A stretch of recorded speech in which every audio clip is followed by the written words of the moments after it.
always get into those Lost 45s more than I do the big hits. Take the case of Hall & Oates. They're at number 14 on this fancy playlist. Say It Isn't So. Up 5 from number 19 on this fancy playlist, November 20th, 1983. Hall & Oates released their first album in 1972. Whole Oats, that was the name of the album. And the album after that was Abandoned Luncheonette.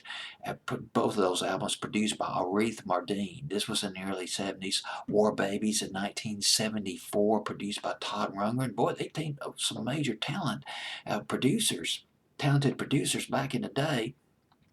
And first, one of their early charted records, A Long Too Long, went to number 98 in 1975.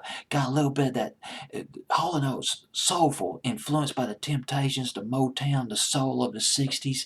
And you can hear a little bit of that Eddie Kendricks falsetto in that song, A Long Too Long by Hall & Oates back in 1975. She's Gone.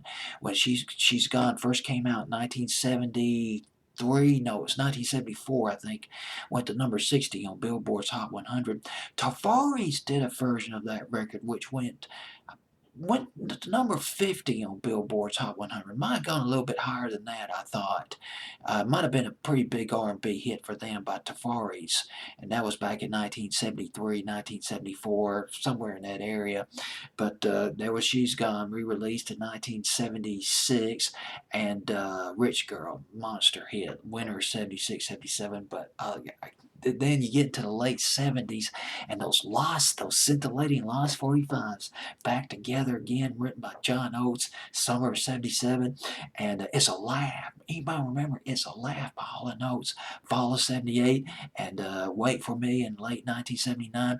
And they just hit a trough. Those three songs that I just mentioned, didn't make top 10 for Hall & Oates.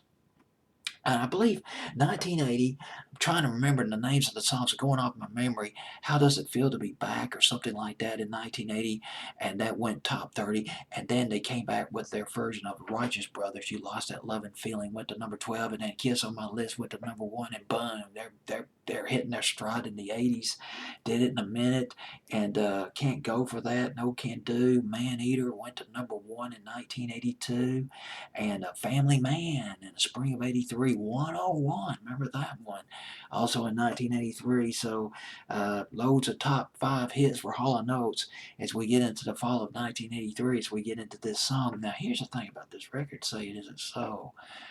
I sort of fell in love with the record, loved the echoes of this record, gave it sort of an ethereal and atmospheric feel to this song. Thought it was a bittersweet love song, a dust up between a couple. But Daryl Hall, saw bits and pieces of this interview where Daryl Hall indicated that the main inspiration of this song,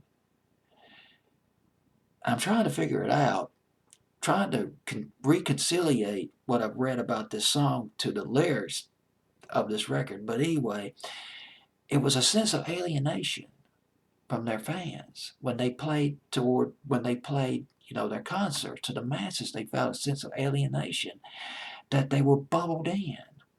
They took all this flack, took their share of criticism, and they felt like they were bubbled in. Bubbled in by the road, bubbled in by fame.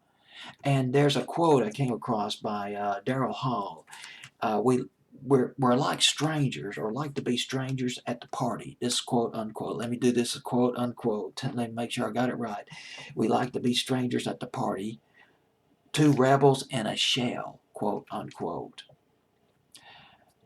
And there is something that does bother me a little bit. I remember back in the 90s watching a special on VH1 that went back to a special on VH1 that was about the 80s. And there was a part, I don't know if anybody remembers this. I didn't remember it when it originally happened. But this era, about 1982 and 83 and 84, there was a bit of business between Hall & Oates and Madonna, who was up and coming big time in 1983, 84.